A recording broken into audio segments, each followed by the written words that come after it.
The nation's capital, Washington, D.C. Home to the one and only Catholic University of America. This school contains many Division III athletic programs.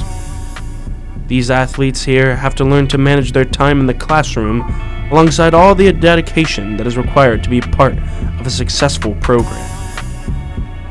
Getting a chance to sit down with members of Catholic University's football team and staff, they gave their insight into what it takes to compete on a Division III level. It's been awesome. Even freshman year, not playing and coming in, the position I was recruited at, I was undersized, and I still wouldn't change a thing. Just the experience to play college ball is unreal. I mean, the game day environment that we were pretty lucky to have here at this university, I mean, we're going out when we're warming up, and especially if it's a clear day to play and the weather's perfect, and you see all the parents tailgating and everything, and you're just with the guys that you've been with since August through the hell of training camp, and you're learning more about each other. And what you really learn, especially being on such a big team and being on a college team, is the type of guys you meet from all over, and just the different personalities you run into, and some really good friends that you end up making.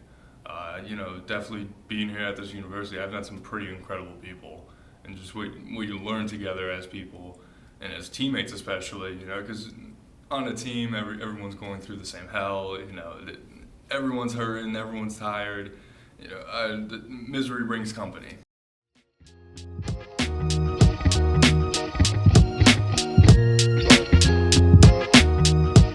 Honestly, my experience playing football here at Catholic has definitely been up and down.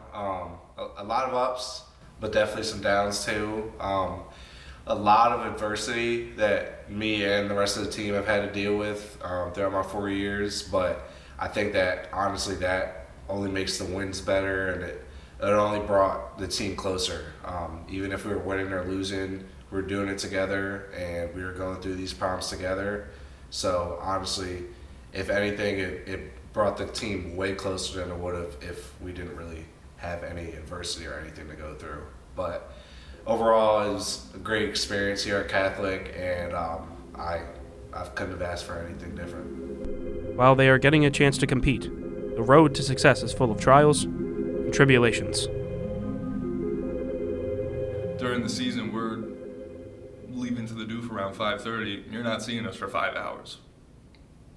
That's 5 hours out of my day that I'm taking, and that's 3 to 4 nights a week during the week, and we're not even including game day. And lifts in the morning on top of that. So the commitment level, it's more intense. But that's where, that's where loving the sport really plays a factor. It's like you gotta love it to be able to balance those different things in your life. Your social life, your school, especially if you have a challenging major. The difference in high school time management between being a student athlete compared to being a college athlete, very, very different. It's generally the same, but when I say different, the difficulty is very different. It's much more challenging. Anything can get thrown at you, and you have to be prepared to keep going, even no matter how big or small or how much it may affect your life. You have to keep going. And that's something that applies directly to sports. Like if there's injuries, if there's coaching changes, whatever it may be, you're gonna have to still find a way to win. So that's definitely something that could apply to my life. Every season, the team has a different motto to rally behind. And this year, the team decided to use the motto of fight. And were asked, what does fight mean to them? What does fight mean to me? The biggest thing I take from it is just not quitting. And the inspiration of that was, of course, from our head coach, who, as a lot of people know, he was fighting cancer throughout the season. And no matter at what stage of treatment he was in, he always had a positive attitude. Always lifting up the team as a head coach. And it's truly inspirational, just to see someone going through such a tough time, but regardless, his whole attitude was just, I'm gonna beat this. Not once was there a level of doubt or anything. And I think that really helped the team out, especially after losing 3 games in a row. Losing to Susquehanna, that was tough, and then 2 more losses after that. It was just brutal to kind of come back on, but just having that attitude that we're just not going to quit no matter what the circumstances are.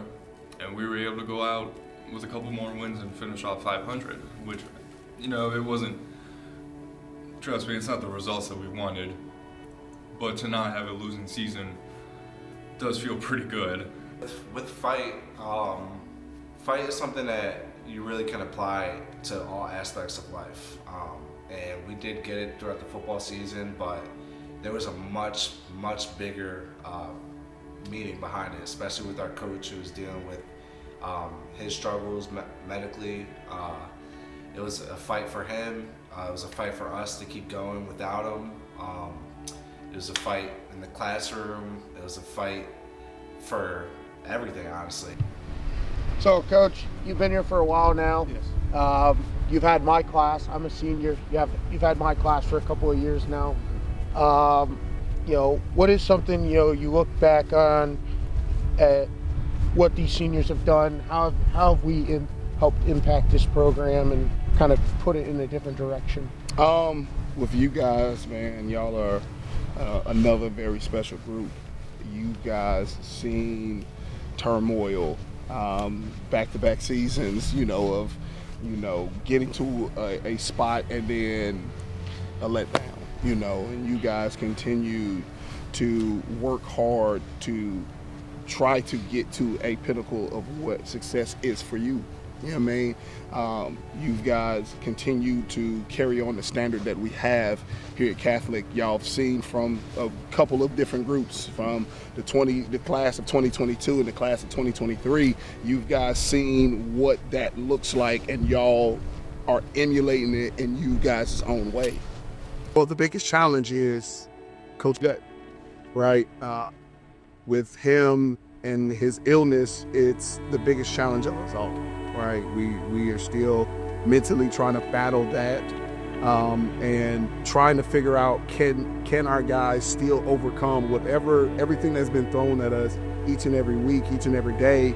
Can they continue to just play for each other, fight for each other, each day, each week, each drive, each series, things of that nature. So, do you think the team has responded well this year with all the ups and downs, as far as the emotional roller coaster of not having the guy that brought us in, head coach that brought us in on the sideline almost every week?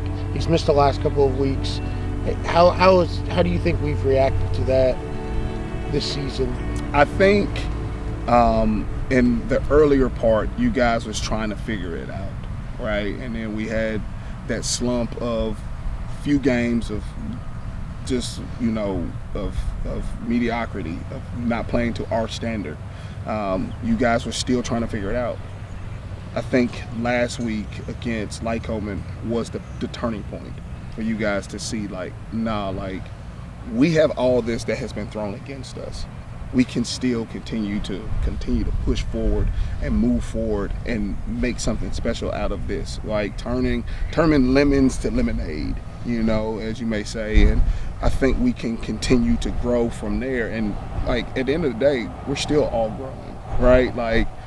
It's no point of the matter of where we don't continue to grow. If we stop growing and go what we're doing. You know what I mean?